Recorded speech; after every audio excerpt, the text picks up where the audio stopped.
बिहार राज्य शिक्षक संघर्ष समन्वय समिति के आह्वान पर शिक्षकों का 11वें दिन गुरुवार को भी हड़ताल जारी रहा। हड़ताली शिक्षकों के धरना प्रदर्शन का नेतृत्व सिवान जिले के रघुनाथपुर बीआरसी में विनय कुमार तिवारी परिवर्तनकारी शिक्षक संघ समन्वय समिति के सदस्य ने किया। इस धरना प्रदर्शन में सैकड़ों की संख्या में शिक्षक शिक्षिकाएं भाग लिया। रघुनाथपुर में शिक्षकों के धरना में हड़ताल के पक्ष में लोजपा प्रदेश महासचिव मुजफ्फर इमाम शामिल हुए। उन्होंने कहा कि बिहार सरकार के ढुलमुल रवैया के कारण आज शिक्षक हड़ताल पर हैं। शिक्षक अपने हक और हुकूक की लड़ाई 15 वर्षों से कर रहे हैं और आए दिन जब वो अपनी मांग के लिए धरना प्रदर्शन करते हैं तो सरकार उन पर लाठियां बरसाती है, जो कहाँ से भी न्यायोचित नहीं है। उन्होंने कहा कि यही शिक्षक सरकार के सभी कार्य करते हैं, कभी बीएलओ कार्य करते हैं, कभी पशु की जनगणना करते हैं, कभी व्यक्ति की जनगणना करते हैं, तरह तरह के कार्य करते हैं। लेकिन जब यही लोग अपनी हक की लड़ाई लड़ते हैं तो सरकार लाठियों से उसे दमन करने का प्रयास करती है। उन्होंने कहा कि लोजपा आप लोगों के साथ है और हम सदन में अपने नेताओं के माध्यम से मांग कराएंगे कि आप लोगों की हक मिले। रघुनाथपुर से प्रकाश चंद्र द्विवेदी के साथ प्रसेनजीत चौरसिया की रिपोर्ट। कभी आप लोगों से पशुपालन विभाग का काम लिया जाता है, कभी आपसे स्कूल में बिल्डिंग का काम लिया जाता है। माने जो सरकार की तरह तरह की योजनाएं हैं, चाहे सांख्यिकी विभाग का काम हो, सब शिक्षकों से लिया जाता है। आज शिक्षकों की जो स्थिति है, सरकार ये तो रवैया जरूर करती है कि शिक्षक जो बच्चे आप जिन बच्चों को आप पढ़ाते हैं उन बच्चों को वो बच्चे कुपोषण के शिकार न हो, उनके लिए भारत सरकार अपनी योजनाओं के तहत मिड डे मील देती है कि बच्चे कुपोषण के शिकार न हो और अच्छी से उनकी शिक्षा हो पाए, स्कूल में बच्चे आए और शिक्षा हो पाए। लेकिन उसी तरह जो बच्चों को पढ़ा रहे हैं वो कुपोषण के शिकार हो जाए, उनको सैलरी कम दी जाए, ये कहाँ से शायद सरकार की जायज रवैया।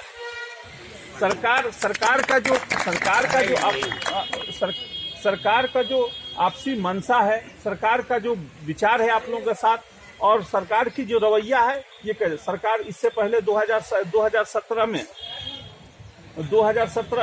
में आपको पटना हाई कोर्ट ने आपके पक्ष में रिपोर्ट दिया था, आपके पक्ष में जजमेंट दिया था, लेकिन बिहार सरकार उसको चुनौती दे दी और चुनौती दे करके आपको काम को बाधित कर दिया। मैं मानता हूं कि बिहार नीतीश कुमार जी ऐसे नहीं है कि वो पढ़े लिखे नहीं है, एक अच्छे इंटेलेक्चुअल मुख्यमंत्री हैं और 15 सालों तक बिहार की जो स्थिति थी उसमें बहुत से व्यवस्थाओं को उन्होंने दुरुस्त किया है। और इस तरह से इसमें जो भी शिक्षक संघ के नेता हैं, केदार पांडे हो, वीरेंद्र नारायण यादव जी हो, नवल किशोर जी हो, वो हर बातों पर थपथपा के समर्थन कर दे रही है, कहीं से जायज नहीं है उनके लिए। और सरकार जो नीति सरकार की हो रही है कि आपको बेसी सम्मान काम का सम्मान वेतन नहीं दी, ये कहीं से ठीक नहीं है। इससे पहले सुप्रीम कोर्ट का भी आदेश आप लोगों के पक्ष में है, जिसे कई राज्यों ने उसे लागू किया है। ये लोभ छोड़ दीजिए, सत्ता का लोभ छोड़ दीजिए और शिक्षकों के साथ आइए। अगर शिक्षक जिसके साथ हैं, आपको याद होगा कि एक अकेले चाणक्य ने पूरे घनानंद के साम्राज्य को समाप्त कर दिया था, समूल नष्ट कर दिया था। और यहाँ तो हम 4 लाख शिक्षक हैं। आप कहते हैं कि 4 लाख है लोग, बस 4 लाख है, बस 4 लाख। जैसे हमारे द्विवेदी जी ने कहा, अरविंद जी ने कहा कि हम 4 लाख नहीं, 1,20 करोड़ हैं, 1 करोड़ 20 लाख हैं। आप गिन लीजिए, और कहीं उससे भी ज्यादा हैं। और ये संख्या थोड़े मायने नहीं रखती। आपको समूल नष्ट करने के लिए हमारा एक ही शिक्षक काफी है। का इंसाफ करेगी? अरे साहब, ये जनता तो आपके चिपनी चुपड़ी बातों में फंस जाती है हमेशा, हर 5 साल पे। हर बार जनता बोली है और आप हमको जनता को हमारे खिलाफ खड़ा करना चाहते हैं। वो बच्चे जिनके माँ बाप उन पर ध्यान नहीं दे पाते हैं, आप पढ़ाते होंगे, आपने देखा है कि आपके विद्यालय में कोई ऐसा अभिभावक आया होगा जिसने ये पूछा होगा कि मास्टर साहब ये बताइए कि हमारे बच्चे की स्थिति क्या है। वो समय से विद्यालय जाता है, उसको कॉपी किताब है कि नहीं, ये पूछने नहीं जाता। लेकिन वो अभिभावक ये पूछने जरूर जाता है कि मास्टर साहब छात्रवृत्तियां गोइल बा। ये बनाना चाहते हैं आप। कि आपके सामने तन के खड़ा होके और कोई प्रश्न नहीं करे। 32 इंडिकेटर में आप 22वें नंबर पर हैं।